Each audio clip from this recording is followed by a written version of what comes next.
السلام علیکم ورحمۃ اللہ وبرکاتہ۔ ابھی چند دنوں پہلے کی بات ہے، مجھے کچھ لوگوں نے ایک جگہ سے مدعو کیا۔ میں نے سفر کا ارادہ کیا اور پھر میں اس سفر پر روانہ ہو گیا۔ جب میں ان کے شہر کے اسٹیشن پر پہنچا، میں نے دیکھا کہ وہ ایک بڑی جماعت کے ساتھ وہاں پر مجھے لینے کے لیے آئے ہوئے ہیں۔ باہر نکلے ہی تھے کہ کئی گاڑیاں کھڑی تھیں، اور پھر اس کے بعد ہم گاڑی میں بیٹھ کر ان کے گھر کے لیے روانہ ہو گئے۔ ناشتے کا وقت تھا، انہوں نے پرتکلف ناشتہ پیش کیا۔ ناشتے کے بعد دوپہر کے کھانے کا وقت ہوا، انہوں نے ایک بہترین ظہرانے کا انتظام کیا۔ رات میں وہ اپنے کسی دوست کے گھر لے گئے، جہاں پر ایک بہترین عشائیہ ہمارا انتظار کر رہا تھا۔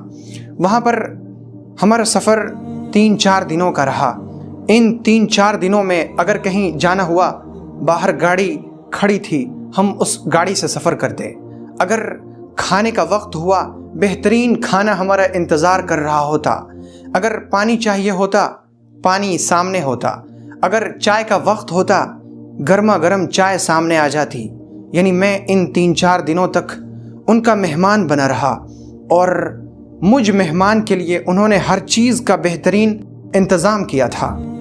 میں اس مہمانی کے اس مختصر سے دور میں یہ سوچنے لگا کہ میں اس ایک آدمی کا مہمان ہوں، جو ایک آدمی ہے، ایک متوسط درجے کا آدمی، جو بہت زیادہ مالدار نہیں، جس کے پاس بہت ساری چیزیں نہیں، جس کے پاس بہت سارے انتظامات نہیں۔ تو اس کی مہمانی کا یہ حال ہے کہ جب وہ میری مہمانی کر رہا ہے تو سواری کے لیے گاڑی، کھانے کے لیے بہترین کھانے، پینے کے لیے بہترین ٹھنڈے پانی کا انتظام اس نے کر رکھا ہے، سونے کے لیے اس نے بہترین بستر لگا رکھا ہے، تکیوں کا معقول انتظام ہے، ہر چیز بہتر سے بہتر ہے۔ تو پھر اس کی مہمانی کا کیا حال ہوگا جس کی یہ پوری کائنات ہے، جس نے اس پوری کائنات کو صرف اور صرف اپنے کلمے کن سے پیدا کیا۔ اس نے جب کائنات کو پیدا کرنے کا ارادہ کیا تو اس نے کہا ہو جا، اور تمام کی تمام چیز اس کے صرف اس حکم سے بن گئی، تیار ہو گئی۔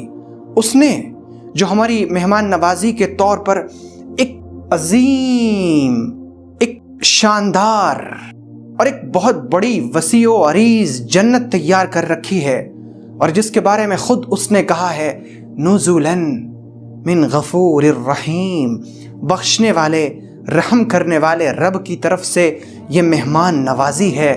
جب ہم اس کے مہمان بنیں گے اور جنت میں اس کے مہمان خانے میں جائیں گے، اور جو اس نے اتنا کچھ تیار کر رکھا ہے، اور اس کے بارے میں کہا اعدت للمتقین، یہ گناہ سے بچنے والوں کے لیے تیار کی گئی ہے، جب ہم وہاں جائیں گے تو وہاں کی مہمان نوازی کیسی ہوگی۔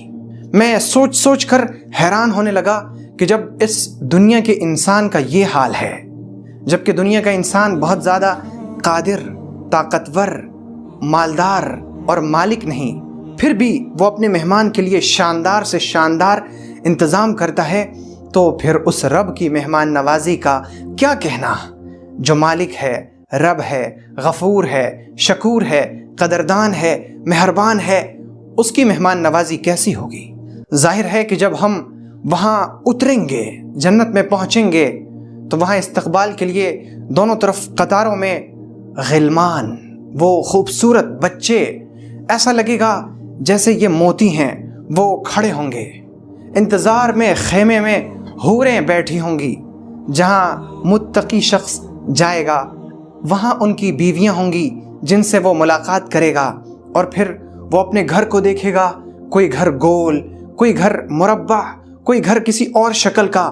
وہاں عجیب و غریب درخت لگے ہوں گے کہ درخت کی ہر ٹہنی سبحان اللہ کہہ رہی ہوگی، اور انسان کے جسم کے اندر جو کچھ غلاظتوں کا سسٹم موجود ہے وہ سب ختم ہو چکا ہوگا، اندر مشک، زعفران جیسی پاکیزہ چیزیں بھری ہوں گی، اور وہاں کی اس مہمان نوازی کا تصور انسان کر بھی نہیں سکتا جو اللہ نے اس کے لیے تیار کر رکھا ہے۔ وہ چاہے گا میں کھیتی کروں، کھیتی لگ جائے گی۔ وہ چاہے گا میں پرندے کو کھا لوں، پرندہ